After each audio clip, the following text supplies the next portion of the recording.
Subí que te llevo. Muy buenas tardes, bienvenidos a Subí que te llevo. ¿Cómo le va, Gabriela? Hola Inés, buenas tardes. Tenemos la mesa llena de cosas que realmente sorprenden. Esta es una tarde donde el viaje nos va a llevar a tierras y a tiempos lejanos, caballeros peregrinos, torres y murallas, y música que suena a través de la zanfona, esgrima antiguo y recreacionismo medieval. Bueno, para eso estamos con Martín, con Gustavo, con Rodrigo, con María Paula Antelo, y bueno, y los integrantes de Peregrinus Albus. Bienvenidos a todos. Muchas gracias por recibirnos. Cuenten qué es Peregrinus Albus, qué hacen. Bueno, nuestra cara más visible obviamente es la sala de armas, donde tenemos una escuela de esgrima medieval europeo, donde tratamos de revivir cómo se luchaba en la Edad Media. Y entender el esgrima implica, en cierta forma, entender también la historia detrás de eso. Intentamos generar un área de investigación donde cada aspecto que nos interesaba de la Edad Media pudiera tener una pregunta y pudiera tener una respuesta. Y cuando empezamos a investigar nos dimos cuenta que también hacía falta un espacio en donde pudiéramos reproducir aquellos elementos que necesitábamos para vivir esas experiencias que nos interesaba experimentar. Y ahí nació también un área de taller en donde uno puede fabricar equipamiento para poder vivir esas experiencias.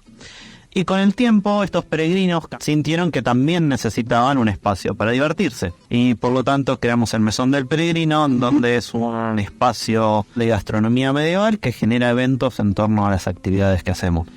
Todo eso es Peregrinus Albus. ¿Qué quiere decir Peregrinus Albus? Nació inicialmente tratando de dar esa imagen de que en la Argentina muy pocos sabíamos que esto se podía hacer, y como peregrinos trata de ser un puente. Nos vemos como aquellos peregrinos que van de un lado hacia otro llevando el conocimiento. Y Albus representa lo blanco. Ajá. Y eso blanco quiere decir las armas que llevamos, el conocimiento que transmitimos, y es una referencia clara a lo que tratamos de hacer, que es desmentir o revalidar los mitos que nos llegaron a nosotros de chicos, de jóvenes o de adultos sobre la Edad Media. Por ejemplo, ¿cuál es uno de esos mitos que vos decís que hay que desmentir? Normalmente los mitos que más nos llegan son de películas bélicas, en donde nosotros por ahí vemos situaciones de batalla, situaciones de asedios, adaptaciones que por ahí hacen las películas a lo que al público le puede llegar a entretener, le puede llegar a parecer mucho más vistoso. En base a esto se hacen muchas coreografías, muchas ideas que surgen de la producción y no realmente de la historia. Pudo haber sido una escala de gris en donde sí pudo tener su cuota de veracidad, pero adaptado. Digamos, hoy en día uno ve en las películas héroes que decapitan gente, los cortan al medio, los empujan cientos de metros de un golpe. Y si uno lee, por ejemplo, el Cid Campeador, se da cuenta que esas mismas imágenes estaban en la literatura medieval. Sí. Claro, mucho agregado de ficción, por supuesto. Mucho caballero, mucha armadura, y las mujeres en la Edad Media, ¿qué pasaba? Bueno, roles tenía muchos, digamos, igual que ahora, o sea, no salía a trabajar como ahora, salvo que estuviera en el campo, pero sí tenía obviamente que hacer montones de cosas.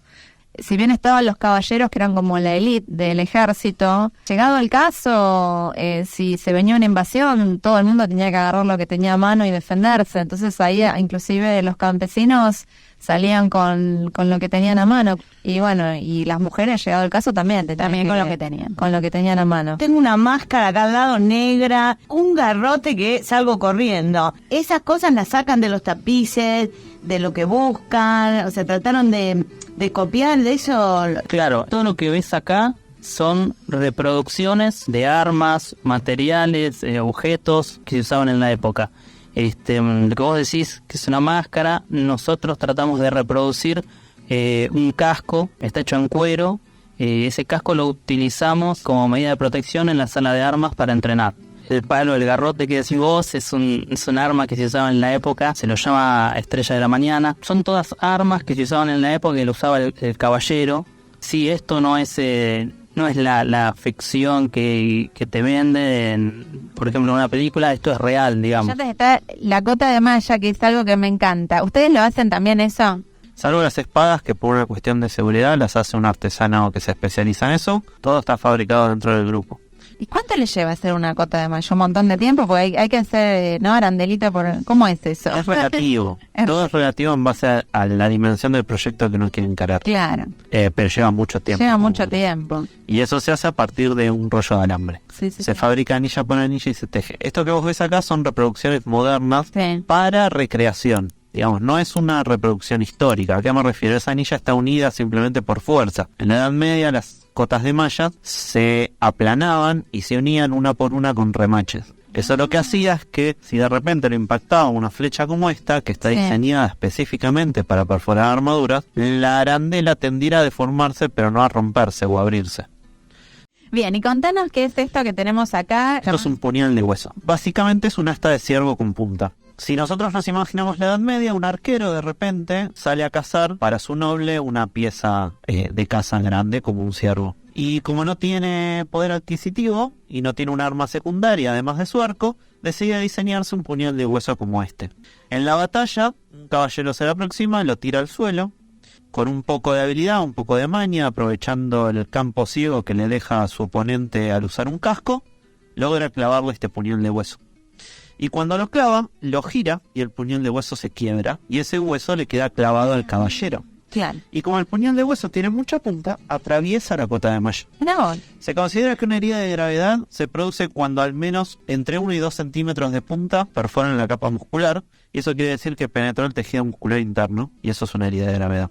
Entonces, la Edad Media, con cosas tan simples como esta, nos da una lección de humildad.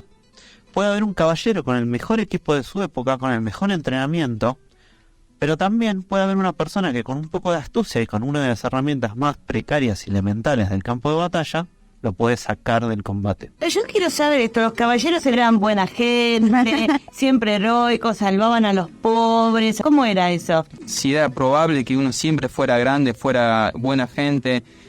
Hay mucha literatura detrás de la vida del caballero, hay mucho cuento, mucha leyenda.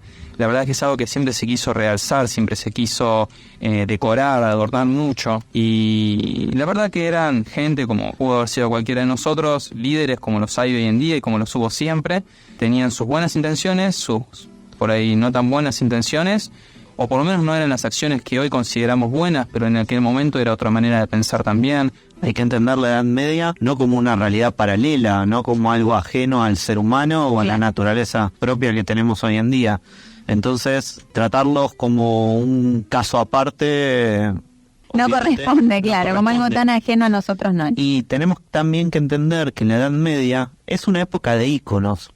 Y en un mundo que heredó la desintegración del Imperio Romano, en donde ya no había una figura que los protegiera y una guerra civil inminente empezó a recorrer los poblados, era importante la figura del héroe y la figura del líder.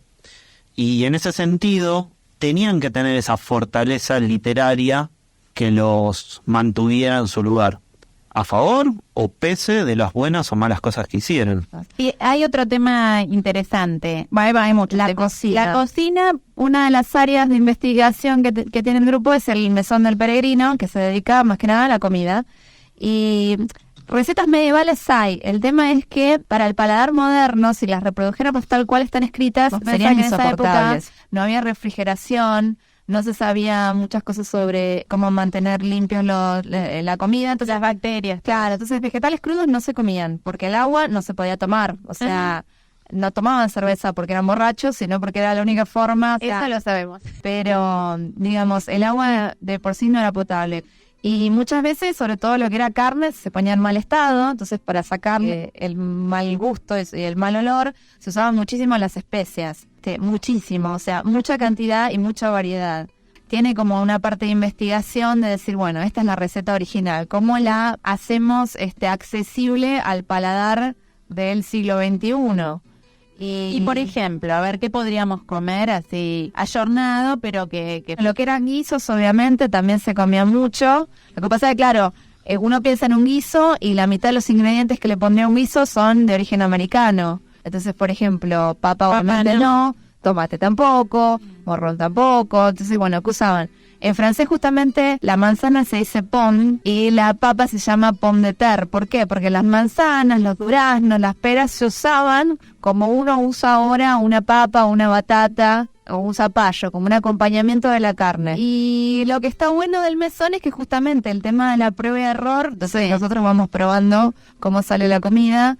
Tenemos 2 eventos internos al año, que es la cena aniversario, que es a mitad de año, y la cena de fin de año, en donde comemos y bebemos y cantamos y bailamos.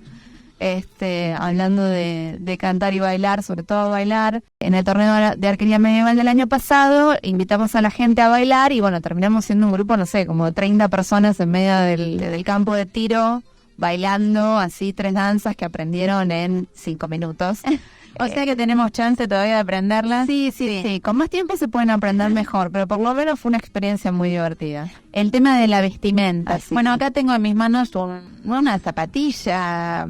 Eso es parte de lo que hacemos en el grupo. Todo comienza en el área de investigación, en donde primero tratamos de buscar información sobre cómo se hacía, muestrarios de la época de cómo eran, y luego tratamos de reproducirlo. Primero en una fase muy precaria, como es lo que tenés ahí en la mano, que es una prueba piloto de cómo hacer, por ejemplo, un calzado medieval. Sí. Y cuando estudiamos cómo hacer el calzado, lo primero que vimos es que no era muy diferente a cómo hacemos el calzado hoy en día. La gran diferencia está en qué elementos había disponibles en cada lugar y cómo había evolucionado la técnica en cada uno. Quedan 2 minutos, pero quiero que le cuenten a los oyentes dónde pueden ir a practicar esgrima medieval, cómo se comunican, dónde se reúnen. Bueno, hoy en día estamos muy orgullosos y muy contentos de que la sala de armas está completa. El grupo va evolucionando. El objetivo es permitirle a la gente que no está interesada en el esgrima propiamente dicho, también participar de las actividades. Si yo tengo una profesión, tengo un interés, bueno, puedo investigarlo y puedo recrearlo y puedo ser parte del grupo. A lo que aspiramos es que esta actividad no quede restringida solo a una actividad física, sino también puedan venir familiares, amigos. Bueno, siempre recreando todo un aspecto cultural que me parece que es muy integral y que favorece, ¿no?, el conocimiento más de la Edad Media. Muchísimas gracias, Martín, Rodrigo, Gustavo, María Paula, y bueno, los esperamos nuevamente. Enormemente agradecidos y cuando gusten.